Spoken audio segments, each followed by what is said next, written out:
আমাদের মাঝে এই আয়াতটা সকলের কাছে সুপরিচিত একটা আয়াত।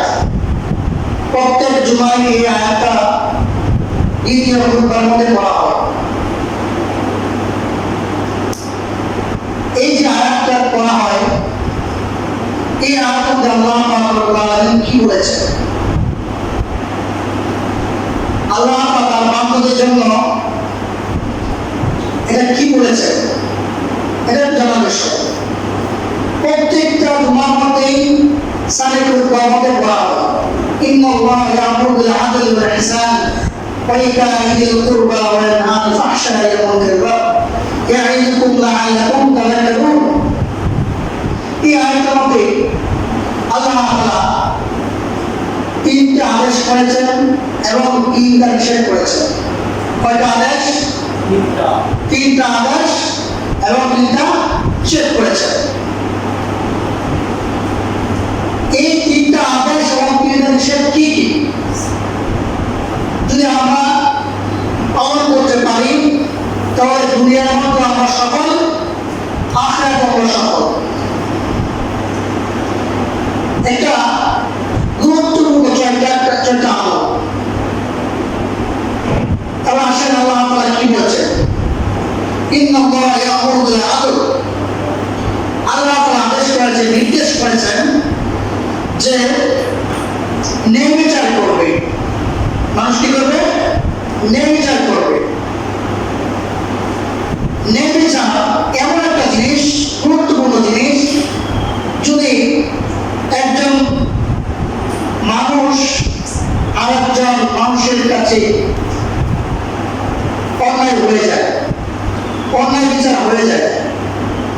যেরকম আমার ক্ষেত্রে যদি আমার ভাইয়ের ক্ষেত্রে একটা অন্যায় হইতে পারে, সামাজিক বিষয় এটা হইতে পারে, রাষ্ট্রীয়ভাবে এটা হইতে পারে। মুফাসসিরিন কেরাম এই যে আয়াতটা, এই আয়াতটা তিন ভাগে ভাগ করেছেন।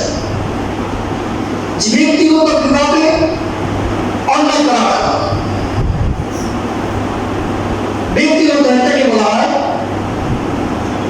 যে ধরেন আপনার সন্তান তিনটা বা চারটা বা দুইটা, চারটা বা পাঁচ সন্তান ধরা পড়ে। আপনার সন্তান যখন পাঁচটা, এই পাঁচ সন্তানের মধ্যে একটাকে খুব বেশি ভালোবাসে। কি বলেন? একটাকে খুব বেশি ভালোবাসে।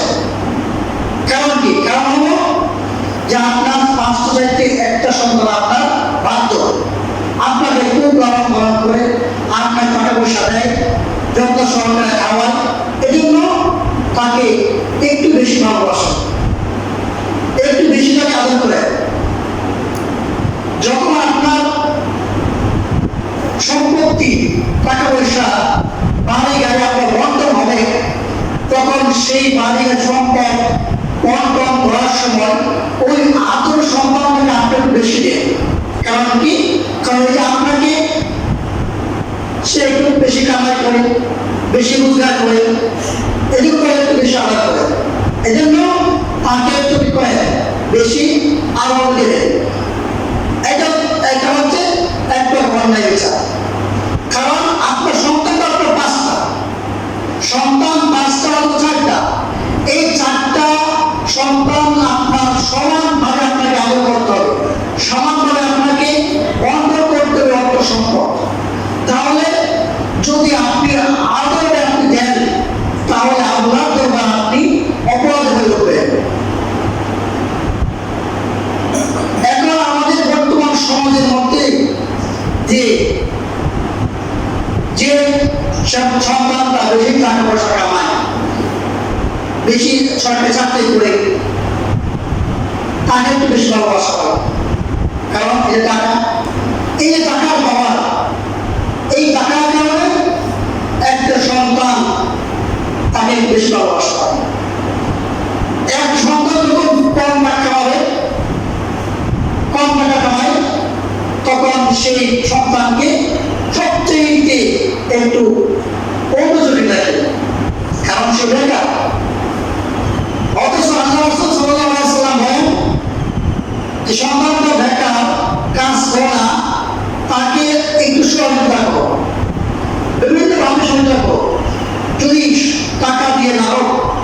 দিয়ে সান্ত্বনা দিয়ে কিছু টাকার অর্থ দিয়ে তাকে সহায়তা করা হয়, তাহলে সিদ্ধান্ত দাঁড়িয়ে যাবে, সমাজটা সফল হয়ে যাবে।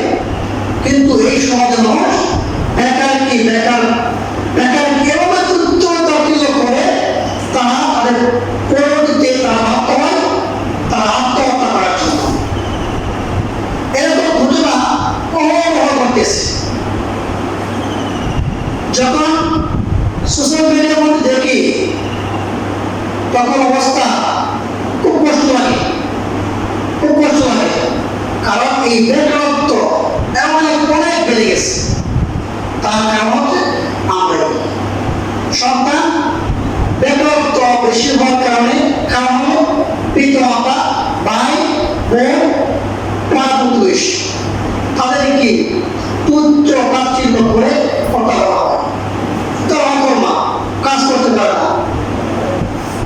এই জন্য হাজরে যে আপনার সন্তান 3টা অথবা 5টা 4টা, এই সন্তানের প্রতি আপনি অন্যায় করবেন না। সন্তানের প্রতি আপনাকে নির্বিচার করতে হবে। আপনাকে একটু ভালো কামাই করে আপনাকে একটু ভালো দেখে বলে এগুলো তাকে একটু বেশি দেবেন, এটা ইসলাম হয় নাই।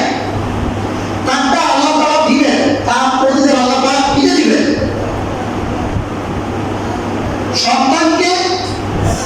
সন্তান যদি আপনার পিতামাতাকে ভালোবাসে, খেদমত করে, এটা আল্লাহ তাআলা আদেশ করেছেন, ওয়াকাদা রাব্বুকা আল্লা তা'বুদু ইল্লা ইয়্যাহু ওয়া বিল ওয়ালিদাইনি ইহসানা।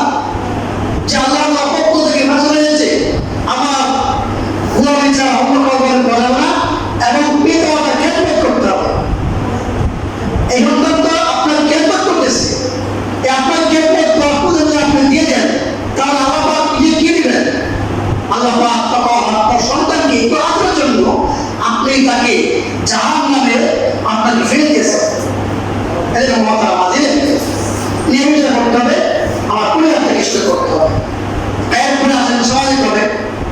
আপনি যখন সালিশে বসবেন, আপনি যখন দরবারে বসবেন, সালিশে বসার পরে আপনার একজনের দোষ একটু আছে, দলের দোষ আছে, দোষ থাকার পরে যার বিনা দোষ তাকে বেশি দোষ দেওয়া হয়, কারণ তাকে বসা পাওয়া। তাকে কিছু টাকা ঘুষ দেওয়ার পরে সেই চেয়ারম্যান মেম্বার করে কি, যে যার দোষ একটু বেশি, যার দোষটা বেশি তাকে নির্দেশ প্রমাণ করে। এই যে একটা অন্যায় বিচার আমাদের সমাজ অহরহ করতেছে। একজন মাতবর তাকে আল্লাহ তোমার কাছে দাঁড়াতে হবে, দাঁড়িয়ে তার রক্ষা করতে হবে। কারণ আল্লাহ তাআলা বিচার দায়িত্ব তাকে দিয়েছেন। সবাইকে আল্লাহ তাআলা বিচার দায়িত্ব দেয় নাই, দিবে না। কিছু মানুষকে আল্লাহ পাক বিচার দায়িত্ব দেন, কিন্তু এই বিচার দায়িত্ব আমলটা যদি মনে করে পালন করতে না পারে তো আল্লাহ পাক রব্বুল আলামিন তাকে আসামি করে আল্লাহ তাআলা কিয়ামত পর্যন্ত কাঠগড়ায় দাঁড়িয়ে দেবেন। আপনি যদি গরিব হবেন, আপনার সমাজ আপনার বেশি দেওয়া হবে, আপনার নিচে দেওয়ার চেষ্টা করবে। আপনার দোষ নাই, আপনার টাকা নাই, আপনি মাতবরকে কিছু দিতে পারবেন না, আপনাকে দোষী বানাইয়া তারপরে ছাড়া। এই হচ্ছে আমাদের সমাজ, এই হচ্ছে আমাদের সমাজ।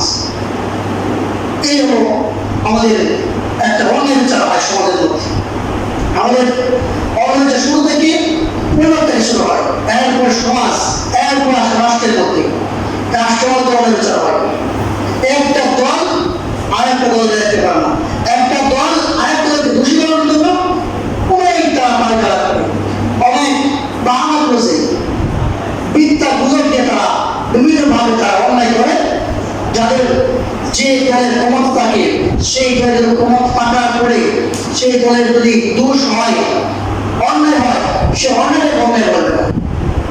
কারণ শুধু নিজের দলের একটা প্রেস্টিজ আছে, নিজের দলের একটা সম্মান আছে, সেই সম্মানকে তাকে সেই দলের পক্ষে অন্যায় সাব্যস্ত করবে না।